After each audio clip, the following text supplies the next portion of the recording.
Ukrainian FPV drone turns Russian motorcycle attack into graveyard for invaders.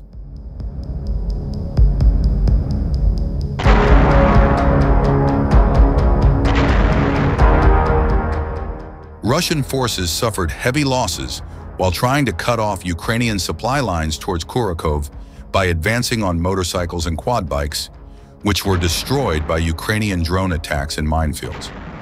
Russians attempted to disrupt the rear of the Ukrainian defense line by conducting a rapid uppercut attack.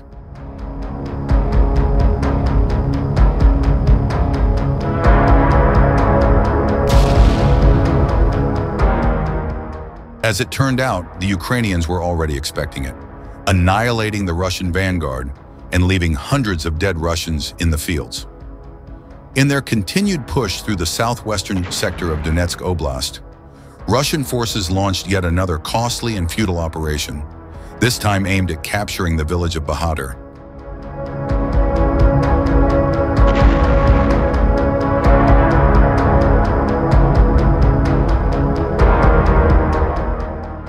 The strategic ambition behind the offensive is clear, as the Russian command wants to press along the Zaporizhzhia-Kostiantynivka highway, potentially advancing toward the regional border between Dnipro and Donetsk.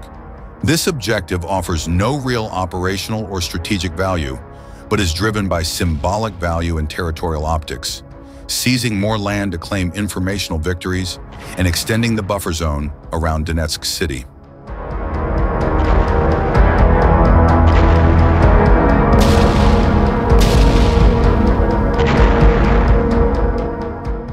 To achieve this, Russia has conducted a series of tactical maneuvers designed to cut off Ukrainian positions along the highway. These so-called uppercuts aim to destroy the Ukrainian defense line from the south, bypassing the main defenses to isolate positions further west. Russia then attempts to advance toward Kostiantynivka, each involving flanking attempts aimed at stifling Ukrainian logistics and forcing a gradual troop withdrawal.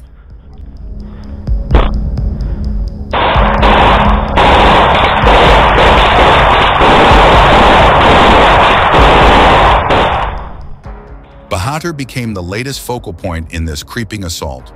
Operationally, Russia tries to storm Bahatyr with a combination of motorcycle and quad bike rush tactics.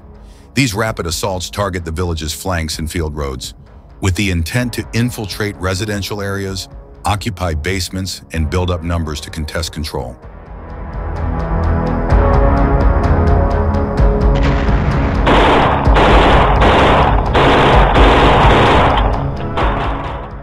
Tactically, this kind of assault depends on speed and shock, catching defenders off balance before reinforcements can respond. But Ukrainian forces were ready, and the result was a disaster for Russia. In what can only be described as a massacre, dozens of Russian troops were killed in open terrain as they attempted to cross mined fields and exposed roads.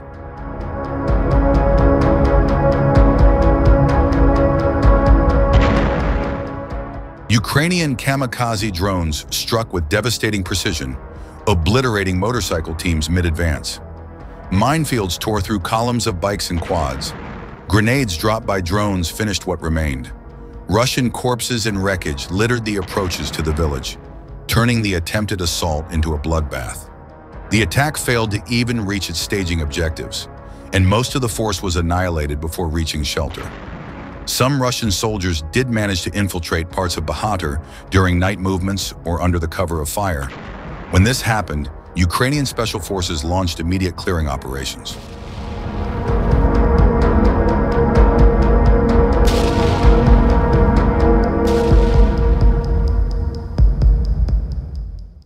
These are not random responses, but pre-coordinated sweeps designed to prevent Russian troops from consolidating within the village.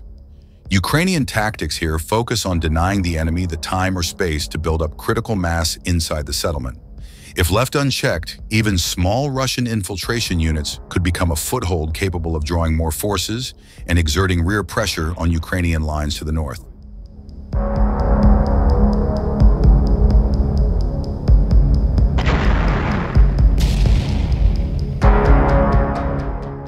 The counterattacks proved successful, and by the end, Ukrainians had ensured the village was 95% free of enemy presence, securing its functionality as a defensive position, as holding Bahatyr is vital. By nullifying all Russian gains and making the Russians lose hundreds of soldiers for nothing, the Ukrainians underscored the futility of the Russian attacks and the general Russian approach to the war.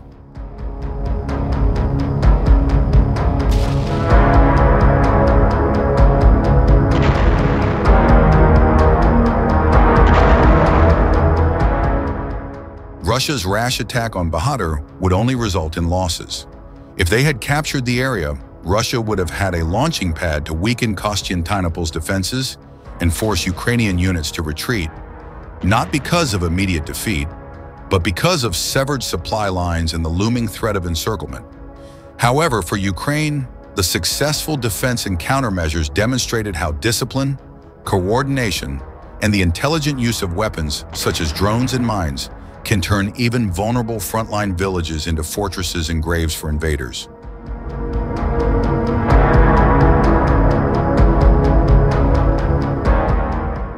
Previously, Ukrainian FPV drones strike Russian gas platforms in Black Sea. The Security Service of Ukraine carried out a successful special operation, during which targets on the captured gas drilling platforms in the Black Sea were struck. The operation, carried out by the 13th Main Directorate of the Military Counterintelligence Department of the Security Service of Ukraine, was conducted using both naval and aerial drones.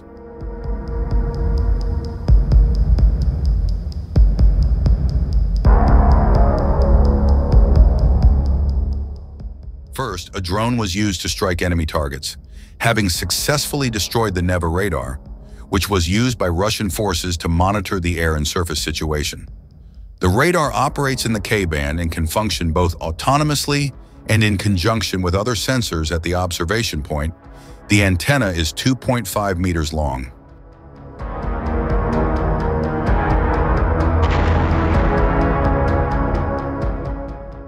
In addition, storage facilities and living quarters on the platform were destroyed.